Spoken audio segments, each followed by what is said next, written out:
अशा साहेबांना मी नम्र प्रार्थना करतो की आपण आमच्या सर्वांशी सुसंवाद साधावा.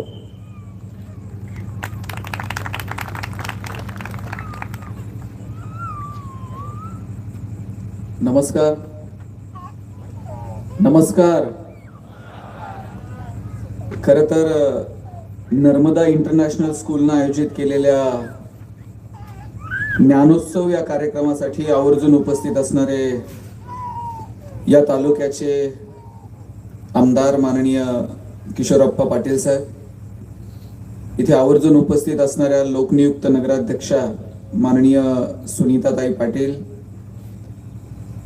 या ठिकाणी ज्यांनी आपल्याला मार्गदर्शन केलं ते आदरणीय संजयजी पाटील साहेब, चिंचोले सर, या विचारपीठावर उपस्थित असणारे सर्व मान्यवर आणि ज्यांच्यासाठी खरं तर मी इथं उपस्थित आहे असे इथे समोर बसलेले विद्यार्थी, पालक, बंधू आणि भगिनींनो, मला आपणचं अभिनंदन याच्यासाठी करायचं. मी त्यांना मगाशी चर्चा करतानाच म्हटलं की असं संस्थात्मक काम उभं राहिलं पाहिजे आणि शैक्षणिक क्षेत्रामध्ये जेव्हा आपण असं काम सुरू करतो याचे फार दुर्गामी परिणाम आपल्याला येणाऱ्या काळात पाहायला मिळतात. आजच्या घडीला आपण सगळेच सर्वसामान्य कुटुंबातली माणसं आणि आपल्याला जर आपली आर्थिक आणि सामाजिक परिस्थिती जर बदलायची असेल तर शिक्षणा इतका प्रभावी पर्याय मला दुसरा दिसत नाही. आज आपल्यापैकी एखादं सर्वसामान्य कुटुंबातलं पोरग जर कलेक्टर झालं तर ते लाल दिव्याच्या गाडीत बसून येते. त्याच्या सहीनं एखाद्या माणसाचं आयुष्य बदलून जातं, त्याच्या सहीनं एखाद्या गावाचं भविष्य बदलून जातं. तहसीलदार साहेब इथं आहेत, तालुक्यातला महसूल विभाग त्याचे ते प्रमुख आहे. तालुका एका अर्थानं त्यांच्या हातात असतो. सर्वसामान्य कुटुंबातली पोरं प्रशासनामध्ये आली आणि मगाशी आप्पा सांगत होते बोलताना की इथं फक्त मला अमुक एखाद्या विषयापुरतं मर्यादित असं शिक्षण द्यायचं नाहीये. या शाळेत शिकलेली पोरं संशोधनात गेली पाहिजेत, प्रशासनात आली पाहिजेत, उद्योग व्यवसाय व्यापारात आली पाहिजेत, क्रीडा क्षेत्रात चमकली पाहिजेत. विविध अंगानं या पोरांचा विकास मला करता येईल का, त्यांच्या व्यक्तिमत्व विकासाच्या दृष्टीनं प्रयत्न करता येईल का. आणि माझी विनंती आहे पालकांना सुद्धा की आपली सगळ्यांची मुलं एकमेकांपेक्षा वेगळी आहेत. आपण कोणत्या तरी एका चाकोरीमध्ये त्यांचं मोजमाप करू शकत नाही. हल्ली काय झालंय, गुणवत्ता मोजायचं एकच एकक उपलब्ध आहे आणि ते म्हणजे किती मार्क्स मिळाले. आणि मग गुणवंत विद्यार्थ्यांचे सत्कार होतात. बहुतांशी सत्कारांना मला बोलवतात आणि मी जेव्हा ते सत्कार करतो ते सत्कार करताना मला पूर्वी एक सवय होती, मी त्या मुलाला विचारायचो किती मार्क्स मिळाले. आता मी ते विचारणं सोडून दिले. इतके मार्क आहेत, मोस्टली पोरं तर 90च्या पुढेच असतात आणि त्या पोरांचे मार्क ऐकल्यानंतर आपल्याला असं वाटतं आपण पार दारिद्र्यरेषेच्या खाली होतो. म्हणजे एका सत्काराला तर मी गेलतो, पहिल्या 3 रांगा 90 पेक्षा जास्त मार्क मिळवणाऱ्यांच्या होत्या, मधल्या 3 रांगा 80 ते 90% मार्क मिळवणाऱ्यांच्या होत्या आणि माग किमान 50-60 रांगा 60 ते 70% मार्क मिळवणाऱ्यांच्या होत्या. आता ज्यांना 90 पेक्षा जास्त आहेत ते खुश होते. आपण 90च्या पुढे आहोत. 80 ते 90 मधले एकदम टेन्शन मध्ये होते. त्यांना 90 वाल्यांकडे बघून हसता येत नव्हतं, 60-70 वाल्यांकडे बघून रडता येत नव्हतं. आणि 80 ते 90 मधले जे होते साहेब ते 90 वाल्यांपेक्षा खुश होते. मागचे 60-70 वाले ते म्हणले 80-90 वालेच एवढे, यांचं काय व्हायचंय ते करिअर हो द्या, आपलं नंतर बघू म्हटले. आता 80 ते 90 मधले जे पालक होते ते सुतक पडल्यासारखं तोंड करून बसले होते. मी दोघांना बोलवलं जवळ, म्हटलं काय दादा काय एवढं टेन्शन घेतलंय. ते म्हणले पोरानं पार मथुरा पाण्यात घातली. म्हटलं काय झालं. म्हणले 1 महिना आधी सांगत होतो जरा जास्त अभ्यास कर, अजून थोडा अभ्यास केला असता 90च्या रांगेत बसलं असतं की नाही. म्हटलं किती मार्क पडले, सांगायसारखे सुद्धा नाही तो. म्हटलं काहीतरी आकडा असेल. म्हटले काय त्याला 89 पॉइंट समथिंग काहीतरी आहेत. आता त्या पोराला 89% मार्क पडले याचा आनंद पालकांना नाही, पण त्याला 90 मिळू शकले नाहीत याचं मात्र दुःख होतं. मग मी दोघा नवरा बायकोला विचारलं तुम्हाला 10वीत किती होते. साहेब त्या दोघांच्या मार्काची बेरीज केली तरी 90 होत नव्हती आणि त्यांना टेन्शन याचं होतं पोराला 90 मिळू शकले. मला असं म्हणायचं नाहीये तुम्ही मार्क मिळू नका, स्पर्धेत टिकायचं असेल, काही डोर नॉक करायचे असतील तर तुम्हाला तिथपर्यंत पोहोचावं लागेल, त्या स्पर्धेत उतरावं लागेल, मार्क मिळवावे लागतील. पण केवळ आणि केवळ तुमच्या गुणपत्रिकेला आलेली गुणांची सूज म्हणजे तुमची गुणवत्ता नाही. मगाशी आपण जसं म्हटले, पोराला समाज कळतो का, समाजातले प्रश्न कळतात का, त्याच्या संवेदना जाग्या आहेत का, त्याला आनंद दुःख वेगवेगळ्या भावनांमध्ये किमान त्याला त्याची उमग आहे का, अशा सर्वांगानं आपल्याला त्या लेकराला जर घडवायचं असेल तर त्यासाठी शाळा, समाज, पालक आपल्या सगळ्यांची ती सामूहिक जबाबदारी आहे.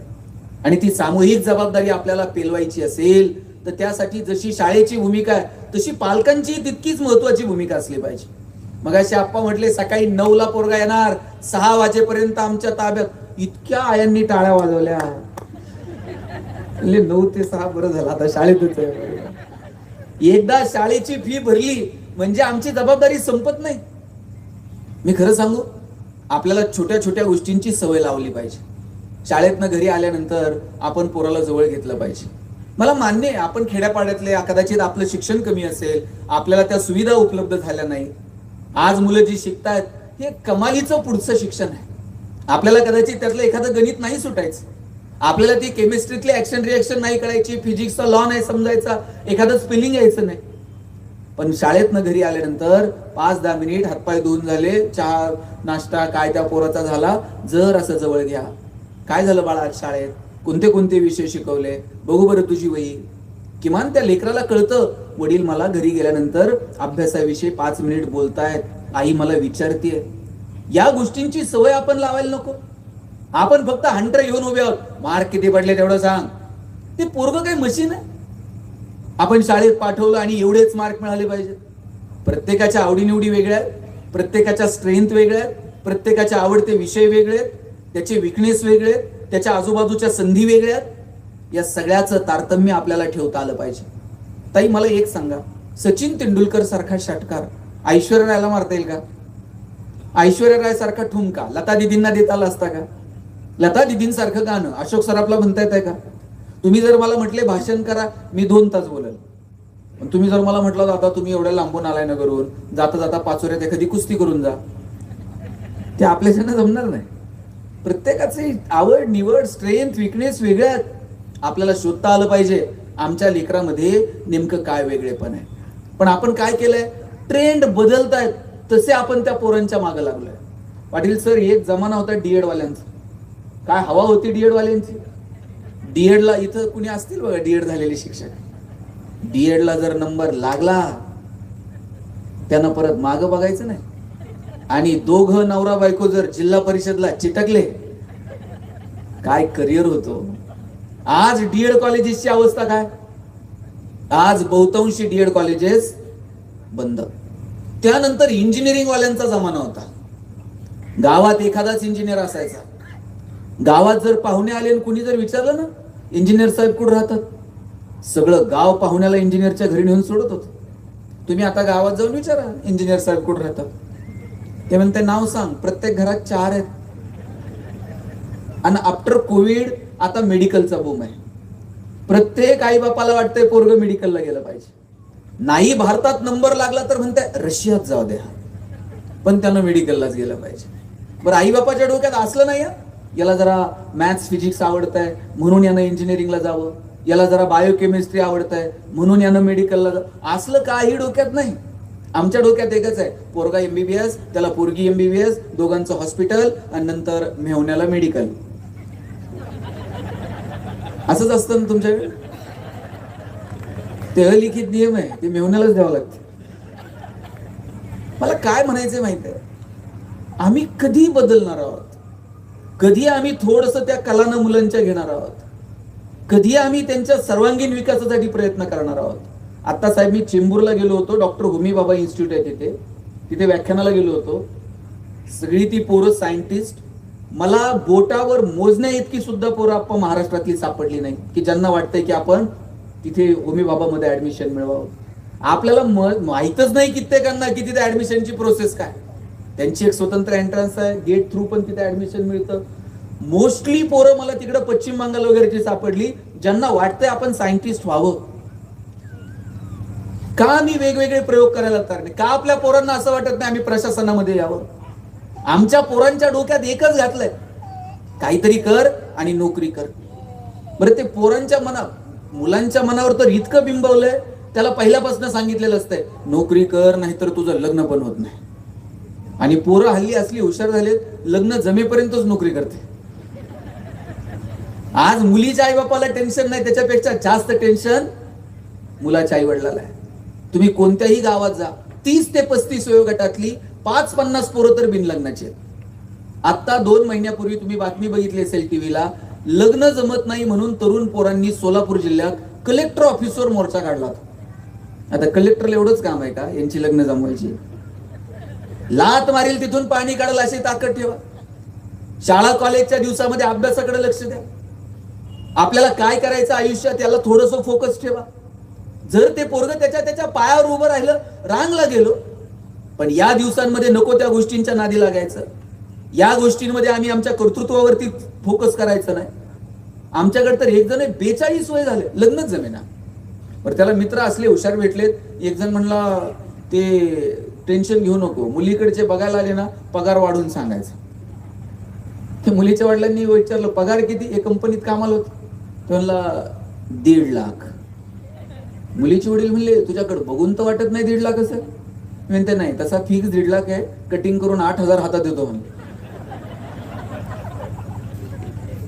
नोकरी नोकरी याच्या पलीकडे का बरं उद्योग व्यवसायाची स्वप्न बघायची नाही? मी आता आमदार साहेबांशी चर्चा करत होतो. म्हणलं तुम्ही कशा आलात राजकारणात? म्हणले मी नोकरीत होतो, पोलीस खात्यामध्ये काम केलं, एक अनपेक्षित क्षणी संधी मिळाली, राजकारणात आलो, नगराध्यक्ष झालो, 3री टर्म आहे म्हटले, आता आमदारकी. पण मी जे जे व्यवसाय केले ते सगळे यशस्वी केले.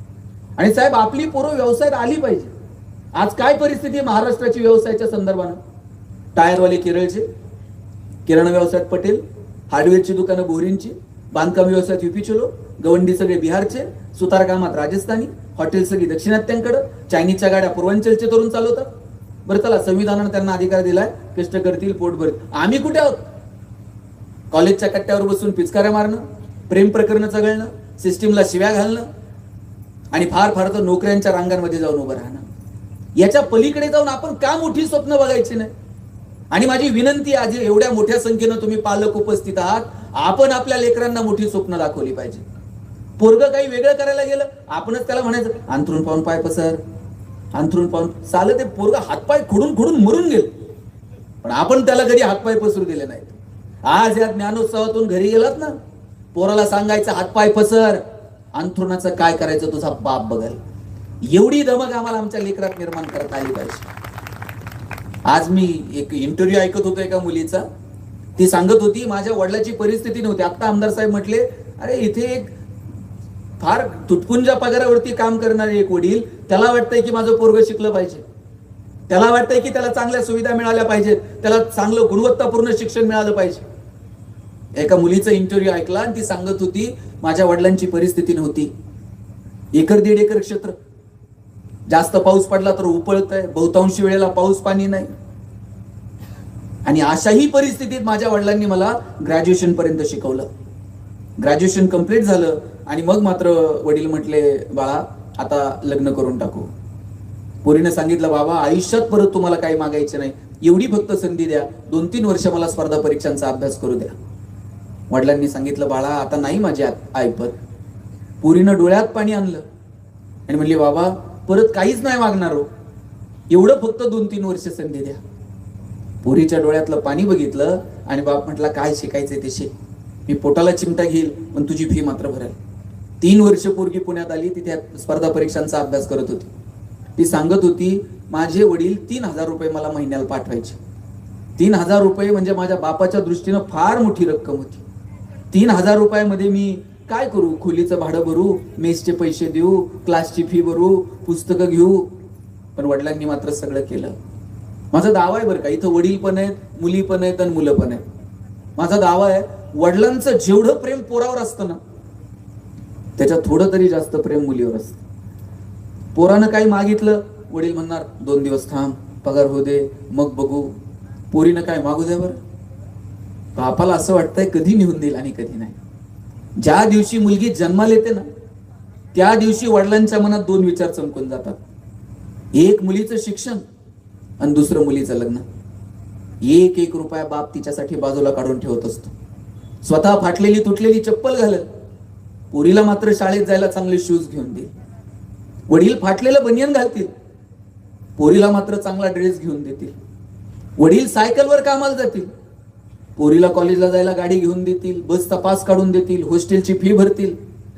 10 मिनिट जर पोरगी शाळेतनं उशिरा आली, 10 मिनिटात बाप 10 वेळा आईला विचारतो, ए कुठपर्यंत आली बघ, जरा फोन कर.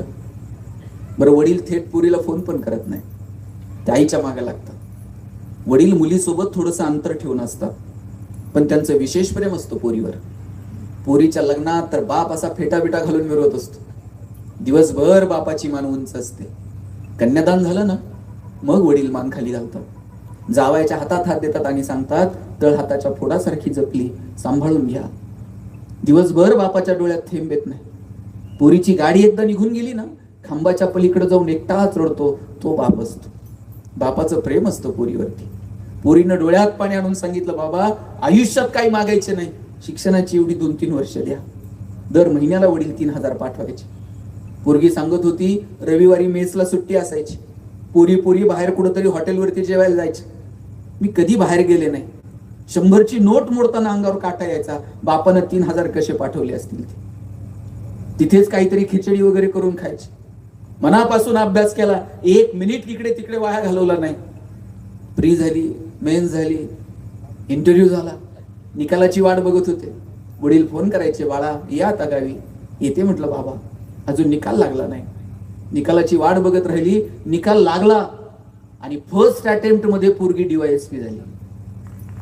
ती सांगत होती, माझे वडील तर शाळेत पण गेलेले नाही, आणि पहिला फोन जेव्हा मी त्यांना केला आणि त्यांना सांगितलं, बाबा मी DYSP झाले, वडील म्हणले, तू म्हणली होतीस ना फौजदार होशील, फौजदार का नाही झाली? पोरगी सांगत होती, वडिलाला सांगू कसं, 4 फौजदार माझ्या हाताखाली आता काम करणार आहेत. ते गोरगरिबाची पोरं प्रशासनात आली, मोठमोठ्या हुद्द्यांवरती गेली. माय बापू हो, एकमेव त्याला कारण आहे, आणि ते म्हणजे शिक्षण. आज तुम्ही अशा मस्त बसलात ना खुर्च्यावरती, याचं कारण आहे मुलींची पहिली शाळा सावित्रीबाई फुलेंनी पुण्यात सुरू केली, दगडधोंडे सहन केले, आणि म्हणून आज तुम्ही इथे 8-8:30 वाजता रुबाबात इथं बसू शकलाय. आपण याची जाणीव ठेवली पाहिजे. आपल्या मुला मुलींना शिक्षणासाठी 2 रुपये खर्च करणं ही इन्व्हेस्टमेंट आहे. आता तुम्ही म्हणाल कुठं शिक्षणासाठी पैसे खर्च करायचे, देऊ पोरीचं लग्न लावून आणि काहीतरी करत बसू. लक्षात घ्या, पोरगी जर शिकली, तिच्या पायावर जर उभी राहिली, 2ही घरांचा उद्धार करते. आणि म्हणून त्यांच्या शिक्षणावरती तुम्ही सांगा तुमच्या पोरीला. इथं बसलेल्या महिलांना माझी विनंती आहे, तुम्ही सांगा तुमच्या लेकीला, बाई मी पण हुशार होते, पण माझ्या बापाची नव्हती परिस्थिती, नव्हतं मला कोणी सांगणार, नव्हत्या आमच्या वेळेस सुविधा, पण आज मात्र हे सगळं संकुल उभं केलंय. मी बघत होतो, या सगळ्या संकुलामध्ये स्पोर्ट ऍक्टिव्हिटीज आहेत, इथं जलतरण तलाव आहे, मल्टीपर्पज हॉल आहे, काय नाही. आणि हे सगळं आता या पिढीला इथं मिळणार आहे की नशिबानं होता आपण. आणि मग या सगळ्या संधीचा आज जर फायदा घ्यायचा नाही तर मग कधी घ्यायचा? आज तुमच्या दारामध्ये हे सगळं येऊन ठेपलंय. आणि आज नाही हो, पिढ्यान लोक सांगत आले. गाडगे बाबा कीर्तनातून सांगायचे, बापू हो, त्या जत्र खत्रला पैसे खर्च करू नका, देव तुम्हाला दगडात घावायचा नाही. पोरांच्या इतर गोष्टींवर खर्च करण्यापेक्षा पोरांच्या शिक्षणाला खर्च करा. गाडगे बाबा तर कीर्तनात म्हणायचे, देव जर बघायचा असेल तर साताऱ्यात जा, दाढी वाढलेला कर्मवीर बाबा, त्याच्यात तुम्हाला देव घावल. काय काय कीर्तन होती हो. शेकडो वर्षापूर्वी या लोकांनी सांगितलं, आम्हाला अजून समजलेलं नाही. ज्ञानोबरायांनी शिक्षणाची ही गंगा तुमच्या माझ्यासाठी खुली करून दिली. मुळात ज्ञानाला मर्यादा होत्या भाषेच्या, ज्ञानाला मर्यादा होत्या गुरु शिष्य परंपरेच्या. सगळं ज्ञान फक्त संस्कृत मध्ये होतं, आणि संस्कृत मध्ये असणारी गीता किती लोकांना समजते ते सर्वसामान्य माणसाला कळाली पाहिजे. म्हणून ज्ञानोबरायांनी व्यवस्थेच्या विरोधात बंड पुकारलं, आणि ते सगळं ज्ञान प्राकृत मध्ये, मराठीमध्ये ज्ञानेश्वरीच्या रूपानं तुमच्या माझ्या समोर मांडलं. आदिनाथ गुरु सकळ सिद्धांचा, मच्छिंद्र तयाचा मुख्य शिष्य, मच्छिंद्राने बोध गोरक्षासी केला, गोरक्ष वळला गहिनी प्रते, गहिनी प्रसादे निवृत्ती दाताळ, ज्ञानदेवे सार चोचविले. एक गुरु एक शिष्य, मर्यादा होती ज्ञानाला. ज्ञानोबरायांनी सगळ्यांसाठी खुलं करून दिलं, येथे आहे सकलांचे अधिकार. इथं सगळ्यांना अधिकार आहे, सगळ्यांसाठी ज्ञानाची कावड खुली करून दिली. अहो तुकोबरायांनी तर जा विचारला, वेदांचा तो अर्थ आम्हासीस ठावा, येरांनी वाहवा भार माथा. तुम्ही वेद फक्त डोक्यावर घेऊन मिरवा, आम्ही त्याचा अर्थ जगाला सांगू. परिस्थितीच्या विरोधात बंड पुकारलं म्हणून हे सगळं तुमच्या माझ्या समोर येऊ शकलं. आणि मग आज या गोष्टीचा आपण फायदा घ्यायचा नाही. आज आपण पोरांना शिक्षणासाठी प्रवृत्त करायचं नाही. माझी विनंती आहे, शिक्षण हे सगळ्यात प्रभावी माध्यम आहे जे तुमची माझी परिस्थिती बदलू शकतं. आणि शिक्षणाचा अर्थ केवळ नोकरी नाही. नोकरी हा प्राथमिक टप्पा आहे. शिक्षणाचा अंतिम उद्देश आहे तुमचं माझं जगणं सुंदर व्हावं, तुमचं माझं जगणं समृद्ध व्हावं. आम्हाला आमच्या जगण्याच्या मर्यादा कळाव्यात, निसर्ग, समाज, अर्थकारण मजबूतरित्या कळावं, यासाठी खरं तर शिक्षण आहे. मगाशी सर आपण अल्फ्रेड नोबेल यांचा उल्लेख केला. त्यांनी डायनामाइटचा शोध लावला आणि अल्फ्रेड नोबेल यांच्या मृत्यूची अफवा पसरली होती. आणि अशी अफवा पसरली की ते गेल्यानंतर वर्तमानपत्रात, म्हणजे खरं तर ते गेले नव्हते, पण अफवेची बातमी वर्तमानपत्रात आली. जागतिक शांततेचा फायदा घेत ज्यानं कोट्यावधी रुपयांची माया जमवली ते नोबेल काळाच्या पडद्याआड. आणि ती बातमी स्वतः नोबेल यांनी वाचली. आणि मग नोबेल यांच्या लक्षात आलं, आपण एवढे श्रीमंत आहोत, एवढे पेटंट आपल्या नावावर आहेत, आणि आपण गेल्यानंतर काय छापून येणार आहे? जागतिक शांततेचा फायदा घेत ज्यानं कोट्यावधी रुपये कमवले ते नोबेल काळाच्या पडद्याआड. आणि मग त्या दिवशी नोबेल यांनी सगळ्या संपत्तीचं ट्रस्ट केलं आणि शांततेच्या क्षेत्रात जो काम करेल त्याला नोबेल पुरस्कार द्यायला सुरुवात केली. आणि नंतर मग फिजिक्समध्ये वेगवेगळ्या क्षेत्रामध्ये नोबेल देण्यात आले. माणसाचं आयुष्य क्षणभंगूर आहे. त्या क्षणभंगूर आयुष्याची जाणीव जेव्हा होते ना, तेव्हा आपल्याला जगण्यातली व्यापकता कळते. ती व्यापकता इथे लेकरांना कळावी.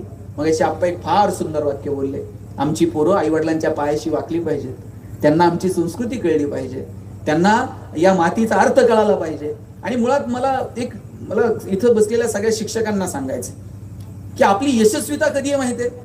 तुमच्या शाळेतनं हजारो डॉक्टर इंजिनियर होतील, पण त्यातल्या एखाद्या तरी इंजिनियरला असं वाटलं पाहिजे, इंजिनियरला सांगावं लागतंय का किती रुपयानं प्लॉट घ्यायचा, किती FSI, किती TDR, किती रुपयानं फ्लॅट विकायचा, ते सांगावं लागत नाही. पण त्यातल्या एका तर सिव्हिल इंजिनियरला वाटलं पाहिजे ग्रामपंचायतच्या रस्त्याचं काम सुरू असताना 2 मिनिट मी रस्त्यावर थांबलं पाहिजे. पंचायत समितीच्या ज्युनियर इंजिनियरला विचारलं पाहिजे, जरा एस्टिमेट बघू, मला पण थोडंफार रस्त्यातलं कळतं. हे सामाजिक भान आमच्या प्रत्येक इंजिनियर मध्ये आलं पाहिजे. डॉक्टरला सांगावं लागतंय का कोणत्या चौकात हॉस्पिटल टाकायचं? त्याला कळतंय हो, पण त्यातल्या एखाद्या तरी डॉक्टरला वाटलं पाहिजे कधीतरी मी प्राथमिक आरोग्य केंद्राला भेट देईल, तिथल्या डॉक्टरांशी जरा चर्चा करेल. हे सामाजिक भान असणारी पिढी आम्हाला या शाळांमधून निर्माण करता येईल का, याची जबाबदारी सगळ्या शिक्षकांना घ्यावी लागेल. आज सगळ्यात महत्वाची भूमिका आप्पा इन्फ्रास्ट्रक्चर निर्माण करतील, तुम्हाला हव्या त्या सुविधा उपलब्ध करून देतील, पण सगळ्यात महत्वाची जबाबदारी जर कोणाची असेल तर शिक्षकांची आणि पालकांची. आणि माझी सगळ्या शिक्षकांना विनंती आहे, शिक्षकाचा आत्मा समोर बसलेल्या सगळ्या ताई, मला सांगा, दूधवाला जेव्हा तुमच्याकडे दूध द्यायला येतो तुमचं लक्ष कशाकडे असतं? दुधाच्या मापाकडे लक्ष असतं. ते पण तुमचं लक्ष पहिल्या मापाकडे नसतं. पहिलं तर त्याला ओतावंच लागतंय, पण त्याच्यानंतर ते वरतून एक स्वखुशीने एक धार ओततं. तुमचं लक्ष त्या दुसऱ्या धारेकडे असतं. माप टाकल्यानंतर त्यानं ती स्वखुशीची धार ओतलीये का याच्याकडे तुमचं लक्ष असतं. तुम्हाला संस्थेनं सांगितल्याप्रमाणे, तुमच्या प्रिन्सिपल मॅडमनं सांगितल्याप्रमाणे तुमचा सिलेबस कंप्लीट करावा लागेल. मधून शासनाची परिपत्रक आली तर तेही काम करावं लागेल. पण या सगळ्याच्या पलीकडे जाऊन या गोरगरिबांची जी लेकरं तुमच्याकडे आहेत त्यांच्यासाठी तुम्ही काही वेगळी धार ओतता का स्वखुशीनं? याच्याकडे समाजाचं लक्ष असणार आहे. आणि त्यासाठी माझी विनंती आहे, चौकटीच्या पलीकडे जाऊन काम करा. तुम्ही इतके नशीबवान आहात ना, शिक्षका इतकं कोण नशीबवान आहे मला सांगा? अहो, उद्या आमदार जरी असले आणि त्यांना शिकवणारे शिक्षक भेटू द्या बरं, पटकन पायाशी हात जातो. एखादा कलेक्टर असू दे, लाल दिव्याच्या गाडीतून जाऊ दे, शिक्षकाला बघितल्याबरोबर पायाला हात लावतो. कुणाच्या वाट्याला हे भाग्य आहे? हे सगळं भाग्य तुमच्या वाट्याला आहे. मी नवीन स्वच्छता अभियानात काम करायचो, शाळांमध्ये जायचो, भित्तीपत्रक चिटकून यायचो आणि सगळ्या शिक्षकांना सांगायचो शासनाचे स्वच्छतेचे संदेश मुलांकडनं पाठ करून घ्या. त्यातला एक संदेश होता, जेवणाच्या अगोदर स्वच्छ हात धुतला पाहिजे. त्या शिक्षिकेनं इतकं मनावर घेतलं, नुसतं पाठ नाही, पोरांनी हात धुतला पाहिजे. त्या बाई पोरांच्या मागे लागायच्या, हात धुवा, त्याच्याशिवाय टिफिन उघडायचा नाही. एक पोरग जरा उन्हाळ होत, हातच धुवायचा नाही. बाई छडी घेऊन मागे पळायच्या, हात धु, त्याशिवाय डबा उघडायचा नाही. इकडून तिकडून ते पोरग हात धुवायला शिकलं, पण गडबड अशी झाली, ते हात धुवायचं आणि बाईंच्या पदरा लिहून हात पुसायचं. बाई म्हणल्या कुठून सुचलं याला हात धुवायला शिकवलं. मग त्या बाई मुख्याध्यापकांकडे गेल्या आणि म्हटल्या, सर तुमच्या सूचनेप्रमाणे सगळा वर्ग हात धुतोय, पण गडबड अशी झाली, एक पोरगा हात धुतोय आणि माझ्या पदराला येऊन हात पुसतोय. मुख्याध्यापक म्हटले, हरकत नाही, उद्या त्याच्या आईला बोलू आणि आईकडे तक्रार करू. दुसऱ्या दिवशी त्याच्या आईला बोलवलं. आईला विचारलं, का हो तुमचा मुलगा रोज जेवणाच्या अगोदर स्वच्छ हात धुतो का? आई म्हटली, एरवी नव्हता धुत, पण 8 दिवस झाले रोज स्वच्छ हात धुतो. मग सरांनी विचारलं, पुसतो कुठे? तिथं काही नॅपकिन, रुमाल, टॉवेल? कशाचं काय हो सर, रांजणावर धुतोय, तिथे पळत पळत येत आहे आणि माझ्या पदराला हात पुसतंय. मग सरांनी विचारलं, आणखी काही बदल तुमच्या मुलात झालाय का? हो झालाय. काय? एरवी मी शेतावर जायला निघाले का पदर असा कमरेला खोचून जायचे, आता ते मला म्हणते, आई पदर असा कमरेला खोचायचा नसतो. आमच्या बाई कशा पिन करून येतात तशी पिन करून शेतावर जायचं. एरवी माझे केस विस्कटलेले असायचे, ते मला म्हणते, आई केस असे विस्कटलेले नाही ठेवायचे. आमच्या बाई कशा विनी फनी करतात तशी विनी करायची. तेव्हा ते मुख्याध्यापक त्या बाईंना म्हणाले, बाई तुम्ही किती नशीबवान आहात, हे पोरग घरी गेल्यानंतर त्याच्या आईमध्ये त्याच्या बाईंना बघतं आणि शाळेत आल्यानंतर त्याच्या बाईंमध्ये त्याच्या आईला बघतं. याच्यापेक्षा काय पवित्र असू शकतं मला सांगा? पाचोरा, भडगाव, सर्वसामान्य कुटुंबातली गोरगरिबाची लोकर पहिल्यांदा अशा एका मोठ्या शाळेत येणार आहे. घाबरत घाबरत येतील, बिथरत येतील. अशा वेळेला त्यांच्या मनामध्ये कमालीचा आत्मविश्वास निर्माण करणं आणि त्यांच्या माता पित्यांना सांगणं, हो आम्ही आहोत तुमच्या लेकरांच्या सोबत, ही काळजी आपल्या सगळ्यांना घ्यावी लागेल. यातली पोरं जेव्हा तुम्ही कुठेतरी सेटल व्हाल, जेव्हा तुम्हाला दिसतील, आणि काय हो गोरगरिबाची कितीतरी पोरं मोठी झालेली मी जवळून बघितली. आता मी दुबईला गेलो होतो व्याख्यानाला 2 महिन्यापूर्वी. तिथल्या मराठी मंडळानं व्याख्यान ठेवलं होतं. साहेब मी जिथे राहिलो तिथे मला 2 मुलं घ्यायला आली. काळ्या रंगाची पॅन्ट, पांढरा शर्ट, पायात चप्पल, आणि बाहेर जेव्हा ती मला घेऊन गेली, दोघांच्या अशा गाड्या लागलेल्या होत्या. मी त्या गाडीमध्ये बसलो आणि व्याख्यानाच्या ठिकाणाला जाईपर्यंत मी त्यांना विचारलं, बाबांनो तुम्ही करता काय दुबईत, एवढ्या मोठमोठ्या गाड्या घेऊन इथं फिरताय? तो पोरगा म्हटला, आम्ही नोकरी शोधत आलो. आटपाडीची पोरं होती, दोघांचे आडनाव माने होत. म्हणले आम्ही इथं नोकरी शोधत आलतो साहेब. आता म्हणले आमच्या इथं दोघांची पण सोन्याची दुकान आहेत. मला हेवा वाटला, सांगली आटपाडीवरून कुठं गेली तर दुबईमध्ये, आणि सोन्याची दुकानं टाकली. का आपल्या पोरांनी उद्योग व्यवसायाचा विचार करायचा नाही? आपली पोरं व्यापारात आली पाहिजे. नोकरी नोकरी नोकरी त्यांच्या मनावर इतकं बिंबवलंय ना. आमच्याकडे एक बाग आहे सर, आणि त्या बागेमध्ये 1 क्लर्कची जागा भरायची होती. एका क्लर्कच्या जागेसाठी 1000 पोरांनी ऍप्लिकेशन केलं. आता जागा एक आहे म्हटल्यानंतर किती जणांना नोकरी मिळेल? किती जणांना मिळेल? एकालाच मिळणार आहे. बाकीचे 999 घरी. एका पोराचं सिलेक्शन झालं, त्याला अपॉइंटमेंट लेटर साईन करून मिळणार. त्याच वेळेला बागेतला शिपाई पळत आला, म्हणला काही करा, याला नोकरी देऊ नका. म्हटले काय झालं? म्हणले बागेतलं गोरीला माकडे मेलंय. आता गोरीला जर बागेत नसेल तर लोक कशाला येतील, आणि लोक आली नाही तर याचा पगार करायचा कशातनं? काही करा पण याला नोकरी देऊ नका. बागेतल्या मॅनेजरचे या पोरानं पाय पकडले. म्हणला साहेब मी पडल ते काम करलो, पण अशी तोंडातला घास काढू नका. मॅनेजर म्हणला पाय सोड, तुला नोकरी क्लर्कची देतो, फॅसिलिटीज क्लर्कच्या देतो, पण जोपर्यंत बागेत गोरीला येत नाही तोपर्यंत तुला काम मात्र गोरीलाचं करावं लागेल. पोरगा म्हणला पगार आहे ना. गोरीला तर गोरीला. रोज यायचा, गोरीलाचे कपडे घालायचा आणि पिंजऱ्यात जाऊन उभा राहायचं.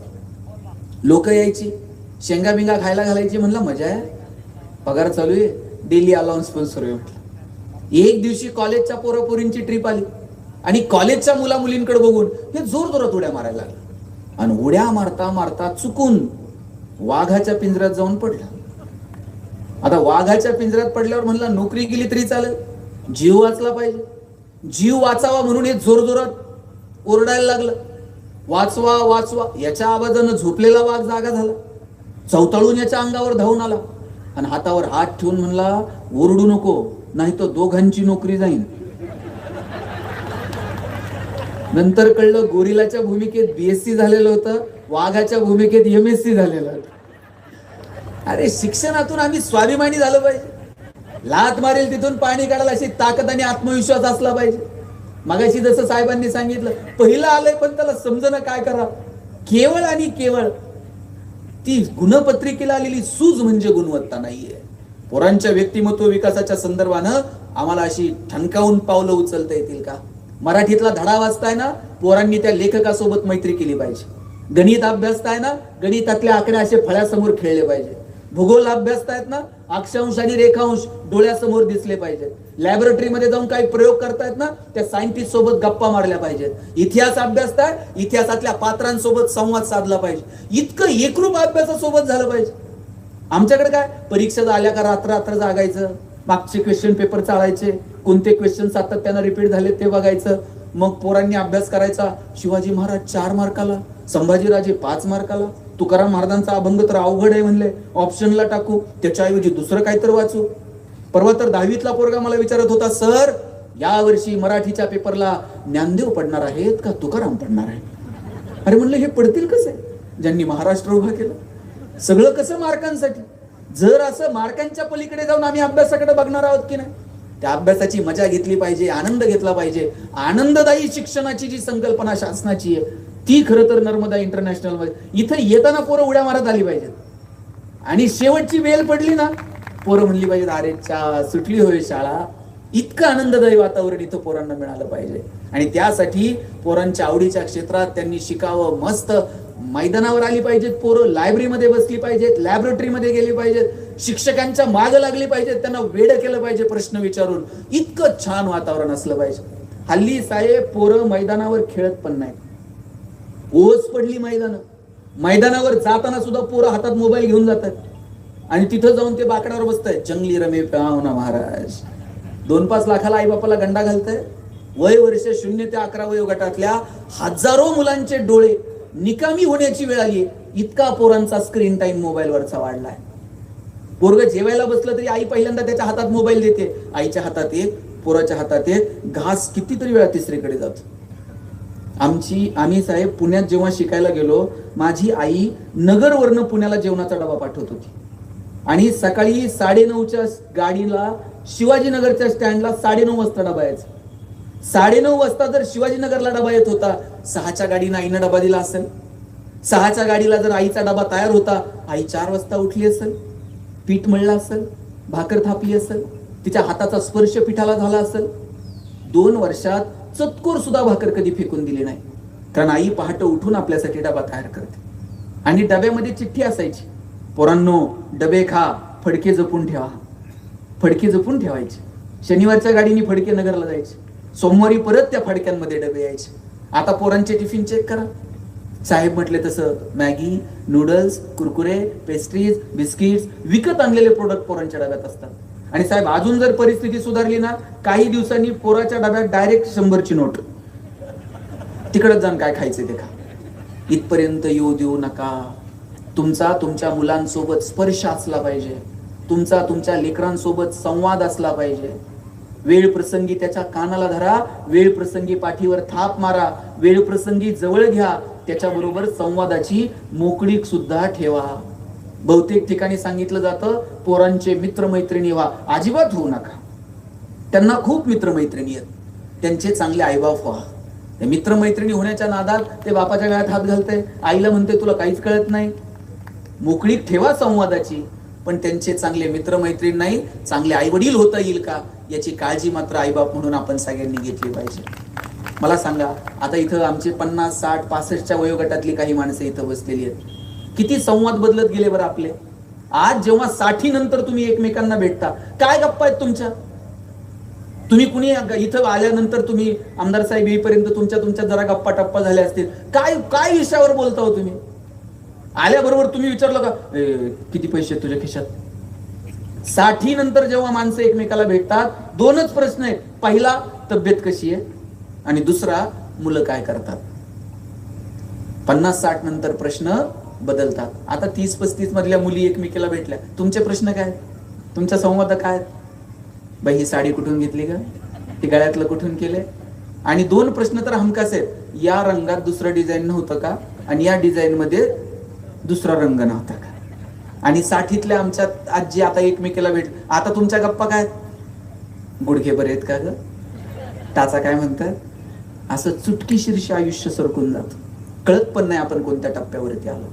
हे सरायच्या आत जगून घ्या. छोट्या छोट्या क्षणांचा आनंद घ्या. पोरांचा शैक्षणिक कालावधी आहे ना परत सापडत नाही. हे जे दिवस पोरांचे एकदा निघून गेले ना, याच वयात पोरांना गरज असते आपल्या संवादाची, यांना गरज असते आपल्या स्पर्शाची. तो संवाद, तो स्पर्श विरू देऊ नका. पोरांसोबत वेगवेगळ्या विषयांवर बोला. पॅरेंट्स मीटिंगला तुम्हाला पत्र येईल, आवर्जून जा. वेळ काढून कधीतरी शिक्षकांसोबत बोला. इतकी वाईट परिस्थिती आहे सध्या. आता पुण्यामध्ये एक उपक्रम राबवला, पोरांचे दप्तर चेक केले. साहेब, जाहीर व्यासपीठावरून सांगू नये अशा वस्तू मुलांच्या 9वी 10वीच्या पोरांच्या दप्तरांमध्ये सापडल्या. आज आपण पोराचं दप्तर चेक करून किती दिवस झाले तो आपल्याला माहित सुद्धा नाही त्याच्या दप्तरात काय वह्यात आणि पोरांचं जगणं तुम्हाला गृहपाठांच्या वयात सापडत नाही. 9वी 10वीच्या पोरांचं जगणं सापडतं तुम्हाला त्यांच्या वर्गपाठातल्या वह्याची मागची पानं बघायची. मेहंदीचं डिझाईन असतंय, रांगोळीचं डिझाईन असतंय. पोरांनी तर किती नावं खुडून पुन्हा लिहिलेली असतात. या पोरांचं जगणं सापडतं वह्यांच्या मागच्या पानात. तो स्पर्श, तो संवाद आपल्या लेकरांसोबत उरलाय का, हा प्रश्न स्वतःला विचारा. आज आपण जे सगळं धावपळ करतोय, पळापळ करतोय, कुणासाठी करतोय? आपण आपल्या लेकरांसाठी करतोय. आणि मग त्यांच्या आत्ता उमेदीचे शाळेतले दिवस गेले आणि मग म्हणत नाही चांगलं शिकवलं असतं बरं का, पण त्यावेळेस काय नाही लक्ष देता आलं. नाही उपयोग. आता तुम्ही तुमच्या मुलांच्या शिक्षणासाठी मनापासून प्रयत्न करा. परिस्थिती कुणाची नसेल, गरिबीत जन्माला आलो आपली चूक नाहीये, पण आपण जर गरिबीत मेलो ना, ती मात्र आपली चूक आहे. आणि कोण जर तुम्हाला सांगत असेल ना 1 रुपयावर जात नाही आणि पैशाला कोंबडी खात नाही, पैशावाल्याला सुख आहे का आणि त्याला झोप आहे का, हे सांगणाऱ्याला म्हणायचं तुझ्याकडेच ठेव. हे असलं सांगू नये ना. तरुण पोरांना अकार्यक्षम बनवण्याचा धंदा कुणी करू नये. पोरांना सांगितलं पाहिजे मजबूत शिक्षण घ्यायचं, स्वतःच्या पायावरती उभं राहायचं, आर्थिक दृष्ट्या सक्षम व्हायचं, आर्थिक परिस्थिती तुझी सुधारली पाहिजे. हा एक वाक्य मात्र पोरांना जरूर सांगा जे तुकोबरायांनी सांगितलं, जोडून या धन उत्तम व्यवहार आहे. आमचा व्यवहार उत्तम असला पाहिजे, हे पोरांना सांगायला विसरू नका. आणि म्हणून मला आवर्जून जाताना 2 गोष्टी मी तुम्हाला फक्त सांगणार आहे. मी आपल्यालाही विनंती करेल की MBA कॉलेज, BBA कॉलेज जे मॅनेजमेंटच्या दृष्टीनं, बिझनेसच्या दृष्टीनं प्रयत्न करतात, मोस्टली MBA कॉलेजच्या बाहेर बॅनर लागलेला असतो 100% जॉब गॅरंटी. मी म्हणतो पोरांनी MBA झालेल्या पोरांनी व्यवसायात आलं पाहिजे, उद्योगात आलं पाहिजे. आतापासून 9वी 10वी पासून या पोरांमध्ये बिझनेस ॲटिट्यूड आपल्याला कसा क्रिएट करता येईल, व्यवसायामध्ये कशी मुलं येतील, यासाठी आपण प्रयत्न केले पाहिजे. आज दुबई आता युद्धजन्य परिस्थिती आहे म्हणून जरा परिस्थिती थोडी मागे पुढे, पण जगातला सगळ्यात बिझिएस्ट एअरपोर्ट आज दुबईचा आहे. जगातला सगळ्यात प्रॉफिएस्ट मॉल दुबईमध्ये. आणि 84-85 मध्ये दुबईत काहीच नव्हतं, फक्त तेलाचे पैसे होते. पण उद्योगाच्या जोरावर, व्यवसायाच्या जोरावर, पर्यटनाच्या जोरावर आज जगातले सगळे कॉर्पोरेट मोठमोठे ऑफिसेस दुबईमध्ये. इंटेलेक्च्युअल लोकांना कार्पेट अंथरून ठेवलंय, या आम्ही तुम्हाला गोल्ड व्हिसा देतो, इथे सेटल व्हा. एवढ्याशा कालावधीत कुठे निघून गेले हो देश. मग का आम्ही आमच्या पोरांना प्रवृत्त करत नाहीत उद्योग व्यवसायासाठी? आम्ही केलं पाहिजे, त्यांना प्रवृत्त सांगितलं पाहिजे. बुर्ज खलिफा म्हणून इमारत आहे, तुम्ही बघितलं असेल आता टीव्हीला, त्या युद्धजन्य परिस्थितीत सारखं बुर्ज खलिफा.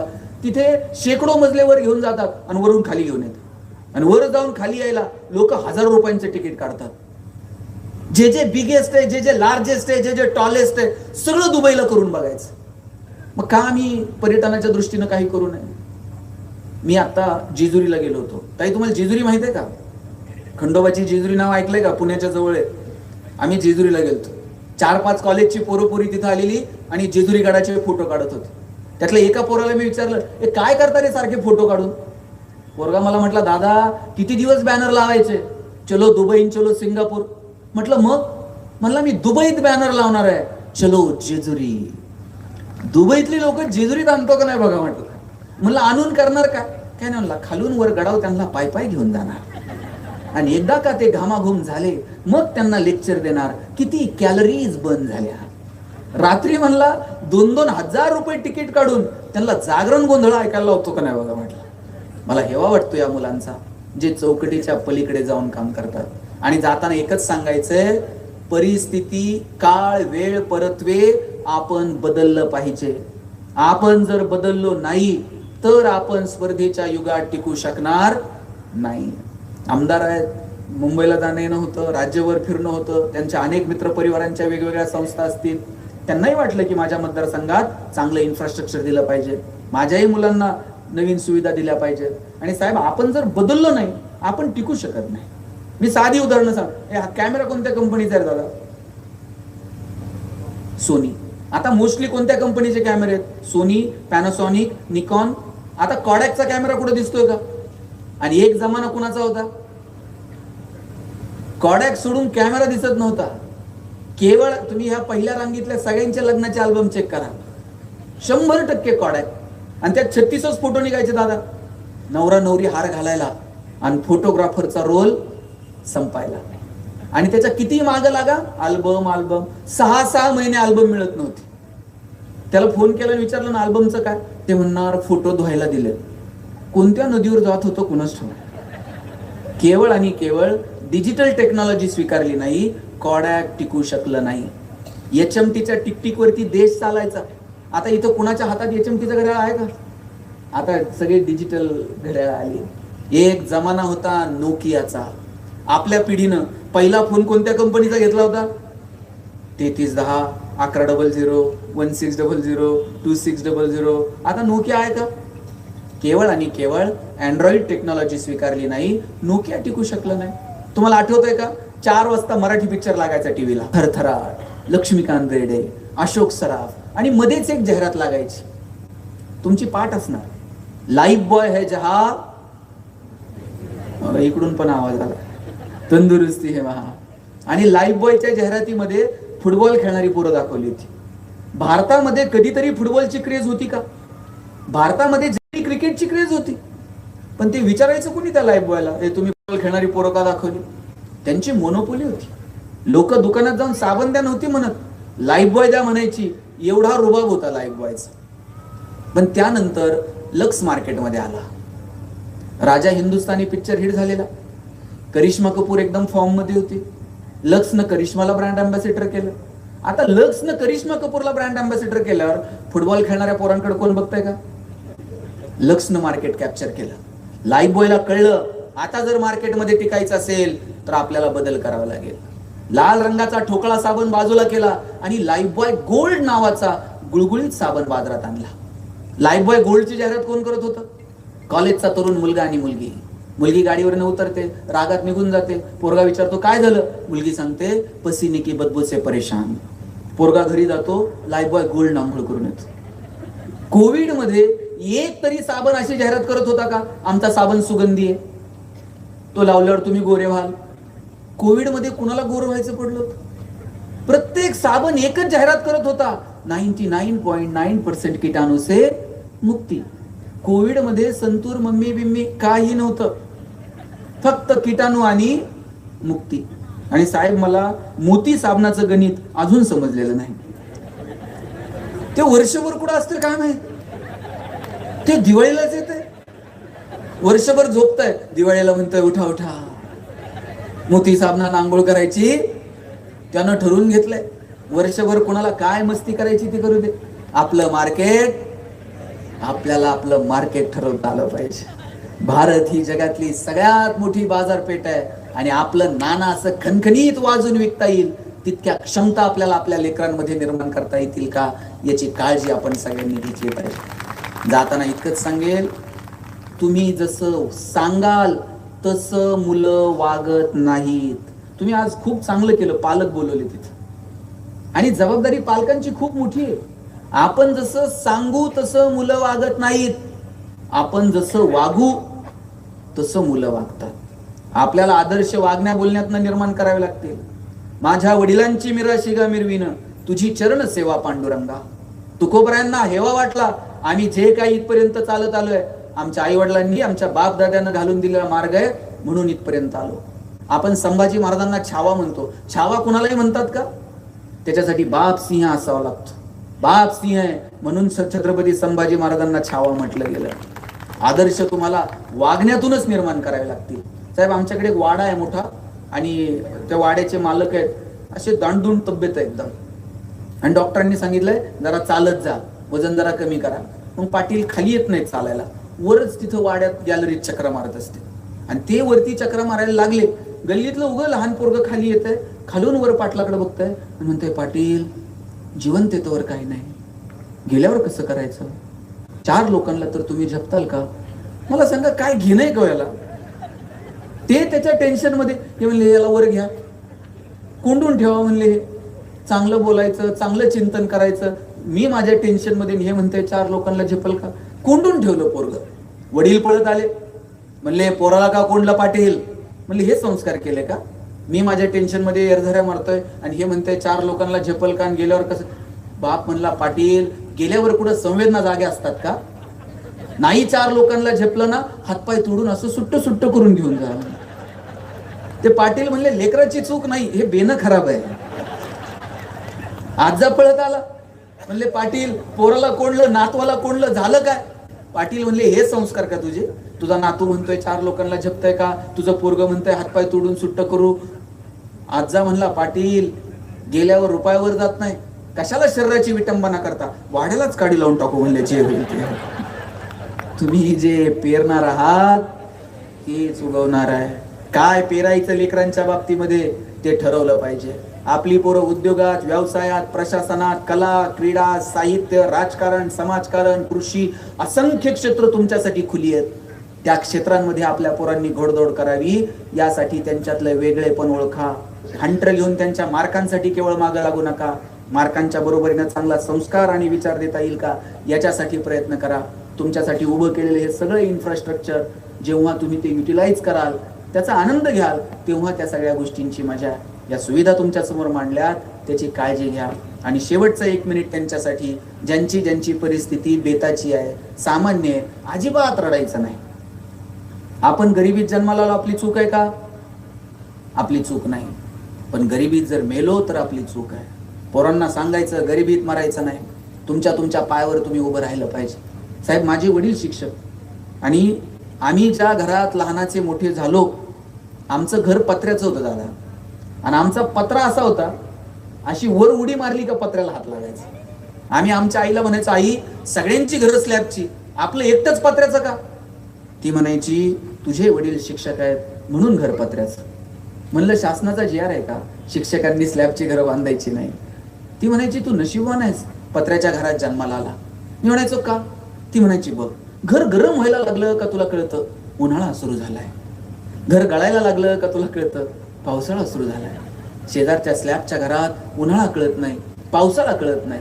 खास ऋतूंची ओळख व्हावी म्हणून भूगोल शिकवणाऱ्या तुझ्या बापानं असलं मॉडेल उभं केलंय म्हणायचे. पैसे नव्हते पण आनंद मात्र भरभरून होता. चिंचोले सर पगार कधी वाढले शिक्षकांचे, 6व्या 7व्या वेतन आयोगानंतर बरे पगार झाले. माझे वडील 2006ला रिटायर झाले. रिटायरमेंटचा पगार 14-15 हजार होता. आता त्यांना पेन्शन 30-35 हजार असेल. 14-15 हजार रुपये ज्यांच्या नोकऱ्या संपल्या, त्यांच्या नोकऱ्या किती रुपयानं सुरू झाल्या असतील. 200-400 रुपयानं नोकऱ्या सुरू झाल्या. बरं ती पिढी अशी होती, नोकरीला लागलेल्या माणसानं त्याच नाही बघायचं. त्यांना भावाला पाईपलाईन करून दे, त्याला विहीर खांदून दे, बहिणींची लग्न बघ, त्यांच्या पोरांची लग्न जमव. बायको जर कधी म्हणली पाचोऱ्यावरून जरा जळगावला जाऊन येऊ, गाडी नव्हती आपल्याकडं, मित्राची गाडी घ्यायची, त्याच्यात निम्म रॉकेल, त्यात निम्म पेट्रोल. निम्म्या रस्त्यात गेल्यावर गाडीतलं पेट्रोल संपणार, मग गाडी वाकडी करायची. बरं हे तंत्रज्ञान फक्त भारतात आहे, जगात कुठं गाडी वाकडी करत असतील असं मला वाटत नाही. आणि वाकडी करून जर चालू झाली नाही, पुढे वेगळे सायंटिस्ट होते, ते टाकीत फुकणार. अरे यानं टाकीला तोंड लावल्यावर तर बायको असं बघायची कोणत्या मुहूर्त यांची माझी गाठ पडली. अशात बायकोनं नुसता खांद्यावर हात ठेवद्या बरं, कित्येकांच्या गाड्या बिना पेट्रोलच्या जळगावला गेल्या. आता AC गाड्यांमधून नवरा बायको फिरतात. बायको तिकडच्या खिडकीतनं तिकडे बघते, नवरा इकडच्या खिडकीतनं इकडे बघते.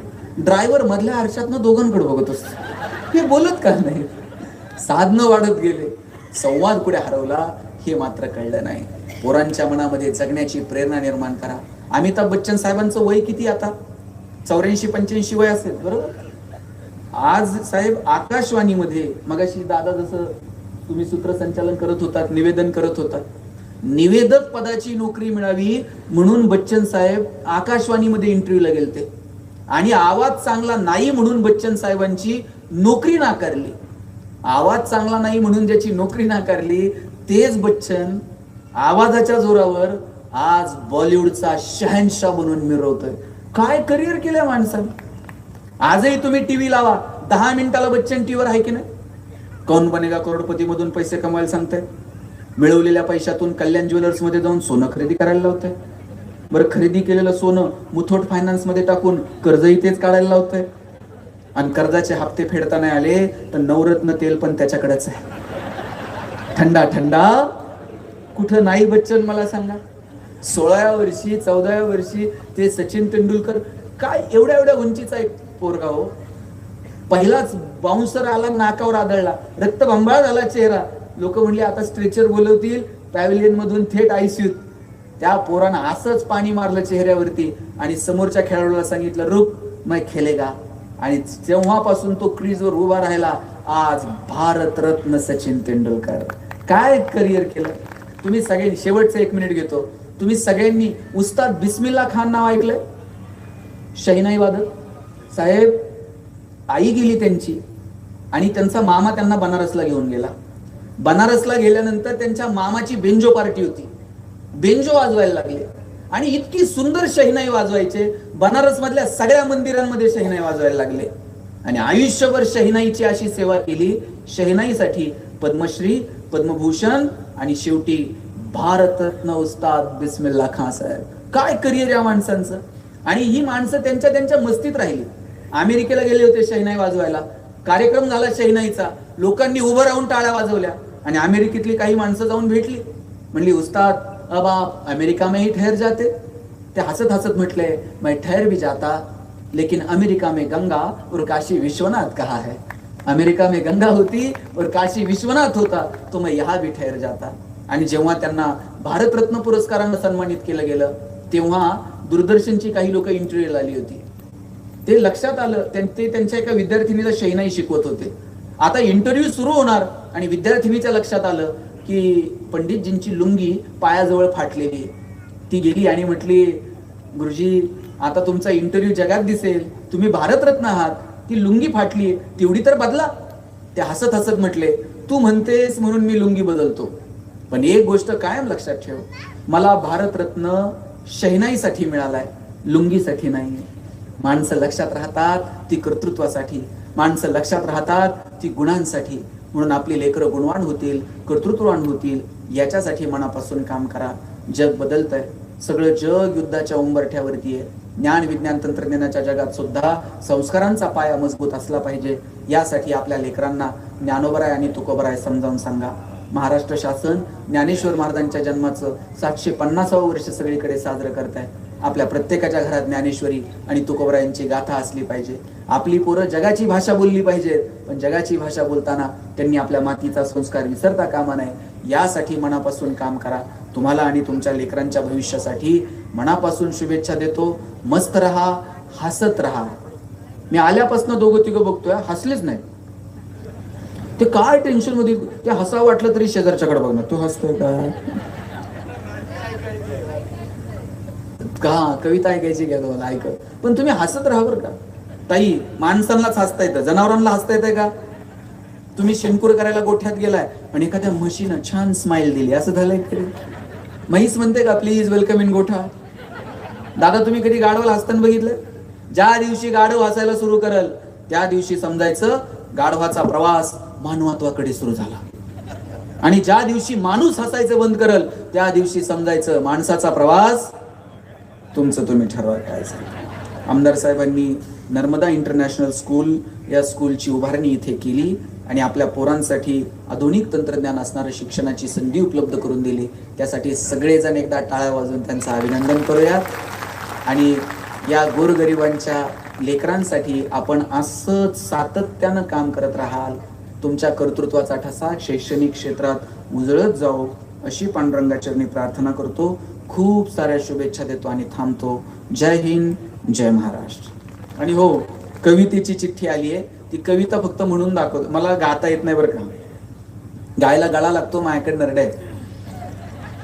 मी फक्त 2 ओळी त्यातल्या गुणगुणण्याचा प्रयत्न करतो. ही कविता मी कॉलेजला असताना लिहिली होती. नंतर बॉईज 4 चित्रपटात अवधूत गुप्तेंनी तिला संगीतबद्ध केलं आणि आता पुणे विद्यापीठाच्या FYBA मराठीच्या अभ्यासक्रमात तिचा समावेश झाला. त्या कवितेच्या 4 ओळी गाण्याचा प्रयत्न करतो.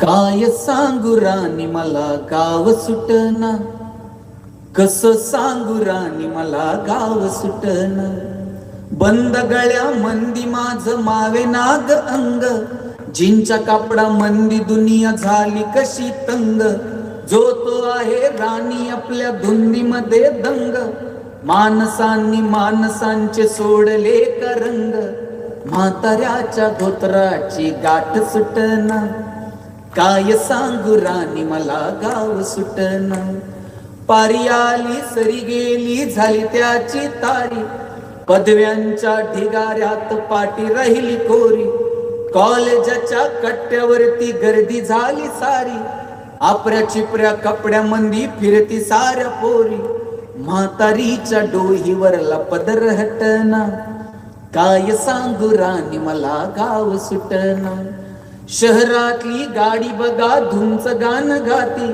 भावनांनी भावनांशी तोडली कनाती, ओल्या चिंब पावसात ओली चिंब माती, शारदाच्या चांदण्यात भिजल्या कागराती, सर्जा राजाची जोडी माग हटना, काय सांगू राणी मला गाव सुटना, गावाकडची माणसं आमची कशी साधी भोळी, प्रेमाच्या या रंगामध्ये रंगते आमची होळी, दिवाळीच्या सणासाठी जमली ही मंडळी, सुरसुरीच्या सुरामंदी चाखू पूर्ण पोळी, चुलीवरल्या भाकरीची चवही सुटना,